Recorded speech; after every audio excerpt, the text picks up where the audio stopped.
Vera, um outro assunto que repercutiu hoje foi a decisão do ministro Alexandre de Moraes, que anulou a votação da Câmara, aquela que salvou o mandato da deputada Carla Zambelli.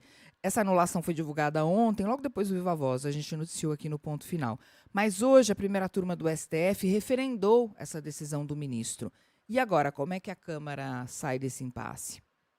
Pois é, vamos ter que ver qual vai ser a decisão do presidente Hugo Mota, porque não só se formou uma maioria quase unânime, eu digo quase porque a ministra Carmen Lúcia, até quando eu entrei aqui no Viva Voz, eu não via, mas ela ainda não havia depositado o voto dela, mas os outros três ministros, né, da primeira turma, além do Alexandre de Moraes, mais o Flávio Dino e o Cristiano Zanin, tinham votado pela perda imediata do mandato, tornando nulo o ato que salvou a pele da deputada Carla Zambelli e dando 48 horas para a Câmara empossar o suplente. Ou seja, tem uma outra ordem dada aí agora.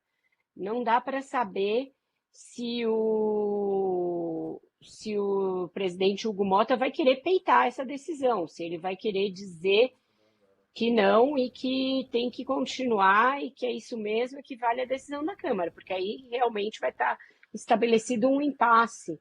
E nessas circunstâncias, quando há esse tipo de impasse, diz a Constituição que a palavra final é do Supremo Tribunal Federal. Então, a gente tem aí um cabo de guerra colocado e estamos aguardando a manifestação do presidente da casa a esse respeito. Vera, o STF confirmou por maioria a decisão de Alexandre de Moraes. A ministra Carmen Lúcia acabou de votar aqui, segundo informações do jornal o Globo. Tá. Bom, e você citou ainda há pouco, Vera, o PL da dosimetria, que a Câmara aprovou nessa semana. O texto beneficia os condenados do 8 de janeiro e os da trama golpista, entre eles Jair Bolsonaro, e agora a proposta vai ser votada no Senado. Nesse caso, o Supremo vai reagir também?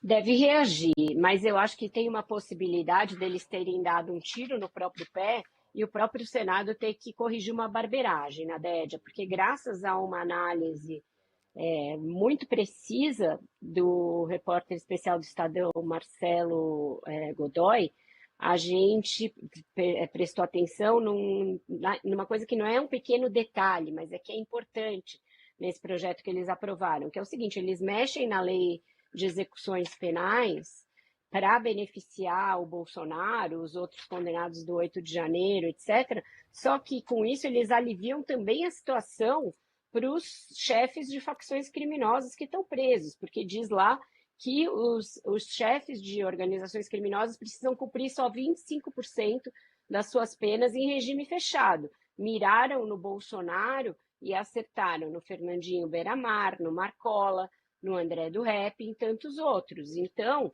eu imagino que não vai ser nada bom para a direita brasileira, inclusive para o Guilherme Derrite, para outros que votaram o projeto da dosimetria, quando ficar claro para a opinião pública que, para salvar a pele do Jair Bolsonaro, eles também abriram as portas dos presídios para um monte de criminosos de crimes comuns saírem, né?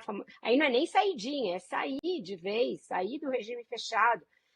Então existe uma contradição gigantesca colocada aí para a direita, para o centrão, que a evidência de que agiram só para beneficiar o Bolsonaro sem pensar em todo o resto, inclusive no discurso da segurança pública, que é algo em que eles batem bumbo toda hora. Então, o Senado está olhando para isso e está vendo que talvez vá ter que corrigir essa barbeiragem e dar um jeito, porque o próprio Senado votou essa semana o outro projeto de lei antifacções. Então, a Câmara fez o seguinte: aumentou a pena numa semana no projeto de lei antifacções e reduziu na semana seguinte no PL da dosimetria. Quando eu falo em casuísmo aqui, essa palavra que não é tão bonita, eu estou falando exatamente sobre isso: é você agir com pesos e medidas diferentes a depender das circunstâncias e de quem você quer proteger e quem você quer beneficiar. Então, o Senado vai ter que mexer nisso, porque eles aprovaram o PL antifacções com algumas mudanças, com aquela decisão do senador Alessandro Vieira de usar recursos de impostos sobre bets para financiar o combate ao crime organizado, e isso voltou para a Câmara, mas o PL da dosimetria acaba atingindo no peito o projeto de lei antifacções, numa clara contradição, numa clara hipocrisia, na verdade, dos deputados que falam, vamos endurecer contra o crime, e no dia seguinte estavam lá mexendo na lei de execuções penais para beneficiar o Jair Bolsonaro. Vergonhoso.